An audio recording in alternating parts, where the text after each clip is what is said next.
So here's what I have for a little DIY project for St. Patrick's Day.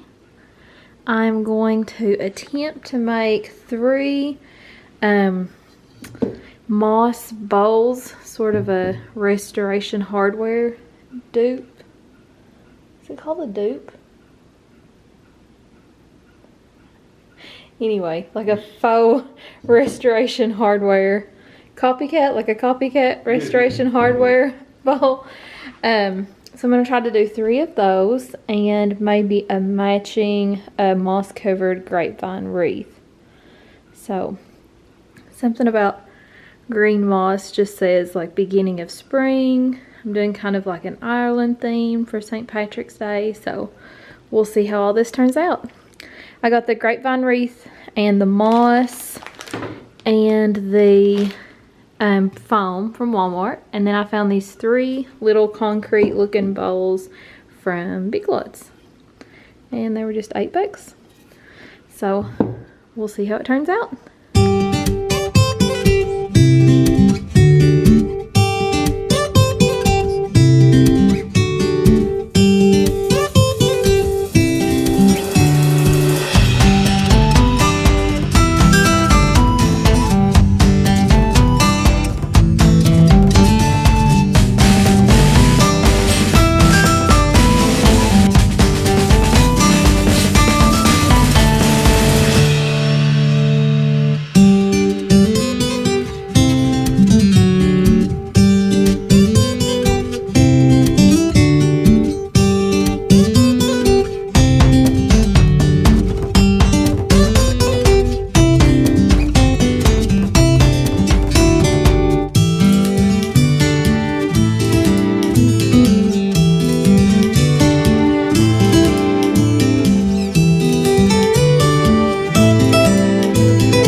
So tonight for dinner, I'm making Irish beef stew. It's a recipe that I found on Pinterest years ago, and I'm not sure how traditionally Irish it actually is, but we've been making it every year in celebration of St. Patrick's Day, so it's definitely a tradition for us here at our house. Plus, it is March in Kentucky, so I don't think the temperature has gotten above 45 degrees today. So beef stew on top of creamy mashed potatoes. Regardless, it's going to taste delicious tonight. So this recipe calls for a tablespoon of olive oil, a pound of chuck roast. I actually have 2 pounds. I've just adapted the recipe over the years, and I always wish there was more meat in the stew, so I usually double the chuck roast. It calls for 1 yellow onion diced, but I'm probably going to be making like 1.5 servings of this. It actually calls for 4 large carrots, But I just always get this bag of peas and carrots frozen, just combined. So much easier. So I'll probably use a bag and a half of that since I'm making 1.5 portions of the recipe.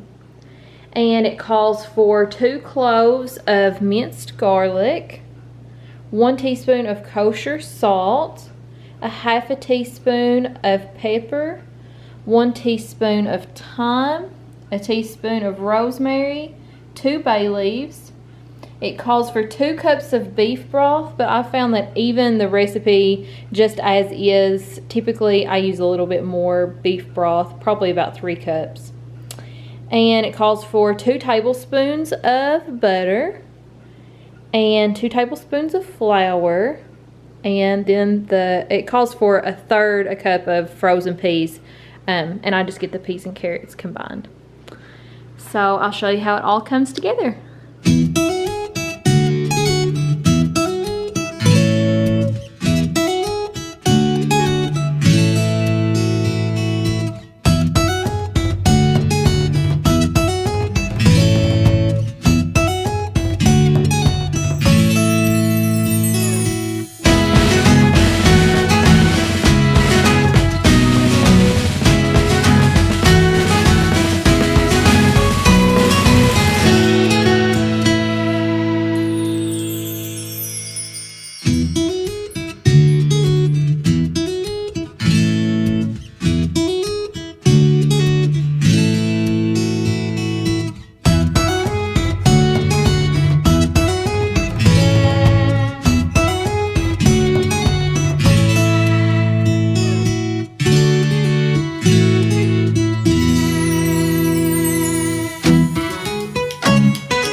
There's a really great mashed potato recipe that goes with the beef stew recipe, but unless I'm cooking for a really big crowd, I always just heat up some Bob Evans frozen mashed potatoes. So I think they taste just as good. Okay.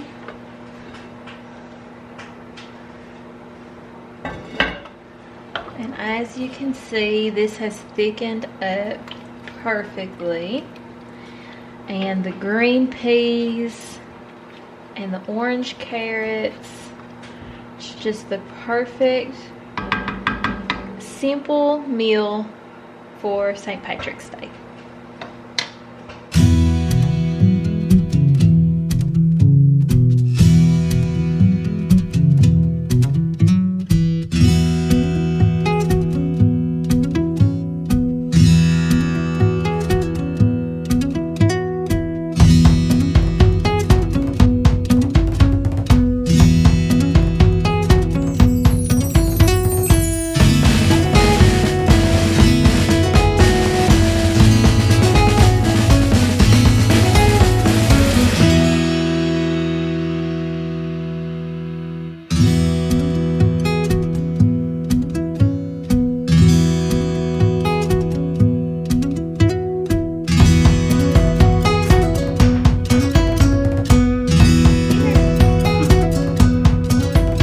How is it?